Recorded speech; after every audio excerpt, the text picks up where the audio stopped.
फुरफुरी गांव में दो दोस्त रहते थे, चिंटू और मिंटू। दोनों का बचपन एक साथ बीता था और उनकी दोस्ती बहुत गहरी थी। ये गांव शांत और सुंदर था, लेकिन पिछले कुछ महीनों से यहाँ अजीब घटनाएं घटने लगी थी।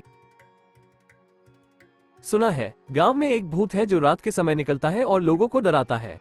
हाँ, बुजुर्ग कहते हैं कि यह भूत पुराने महल का है जो गांव के किनारे पर स्थित है। चिंटू और मिंटू ने इस भूत की कहानियां सुनी थी, लेकिन उन्होंने कभी इस पर विश्वास नहीं किया था। एक दिन जब वे दोनों गांव के मंदिर में बैठे हुए थे, उन्होंने सुना कि गांव का एक आदमी रात को अचानक गायब हो गया। गांव के लोगों ने उन्हें ढूंढने की कोशिश की, लेकिन वे नहीं मिले। चिंटू, सुना है रामू काका रात को अचानक गायब हो गए हैं। हाँ, लोग कह रहे हैं कि भूत ने उन्हें गायब कर दिया है, लेकिन मुझे ये बात हजम नहीं हो रही। हमें कुछ करना होगा, हम इस भूत की सच्चाई का पता लगाएंगे। इन दोनों ने ठान लिया कि वे इस भूत की सच्चाई का पता लगाएंगे। एक रात जब पूरा गांव सो रहा था, वे दोनों अपने घरों से चुपचाप निकल पड़े और पुराने महल की ओर चल पड़े। महल बहुत पुराना और टूटा फूटा था। वहां पहुंचकर उन्होंने देखा कि महल के चारों ओर अजीब सी आवाजें आ रही थी। डर के मारे उनके दिल की धड़कन तेज हो गई, लेकिन वे पीछे नहीं हटे। यह महल बहुत पुराना और टूटा फूटा है, किसी बड़े राजा महाराजा का लगता है, पर यह अजीब आवाज कैसी है और कहां से आ रही है? हाँ, लगता तो ऐसा ही है, पर पता नहीं आवाज कहां से आ रही है। कोई दिख भी नहीं रहा है, लेकिन हमें डरना नहीं चाहिए। चलो अंदर चलते हैं। अचानक एक ठंडी हवा का झोंका आया और उनके सामने एक धुंधली सी आकृति उभर आई। यह वही भूत था जिसके बारे में गांव के लोग बातें करते थे। भूत ने उन्हें देखा और एक भयावह आवाज में बोला, तुम यहाँ क्या कर रहे हो? वापस चले जाओ, नहीं तो तुम्हें भी रामू की तरह गायब कर दूंगा। हम इस गांव को तुम्हारे आतंक से मुक्त कराने आए हैं। हम जानना चाहते हैं कि तुम कौन हो और क्या चाहते हो। मैं इस महल का पुराना राजा हूँ।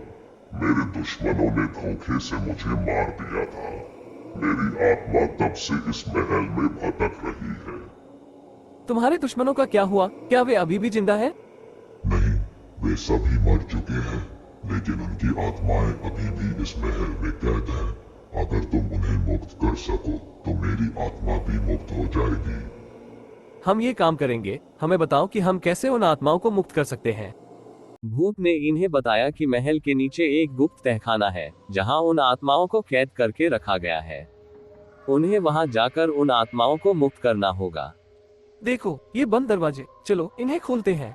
हर दरवाजे के पीछे एक आत्मा कैद है, हमें हिम्मत रखनी होगी।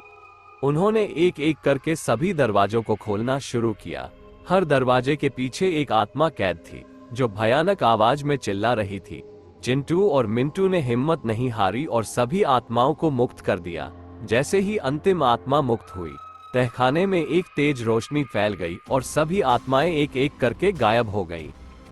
धन्यवाद, तुमने मुझे मुक्त कर दिया। अब इस गांव पर कभी भी कोई भूतिया साया नहीं पड़ेगा। चिंटू और मिंटू खुशी खुशी महल से बाहर निकल आए। गांव के लोग उनकी बहादुरी की कहानियां सुनकर बहुत खुश हुए और उन्होंने उन्हें सम्मानित किया।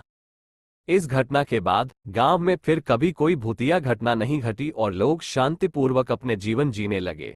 इस प्रकार चिंटू और मिंटू ने मिलकर अपने गांव को भूत के आतंक से मुक्त कराया और हमेशा के लिए याद किए जाने वाले हीरो बन गए। और ऐसे ही रोचक और मजेदार कहानी देखने के लिए हमारे चैनल को सब्सक्राइब करें। मिलते हैं अगले एपिसोड में एक नई कहानी के साथ। धन्यवाद।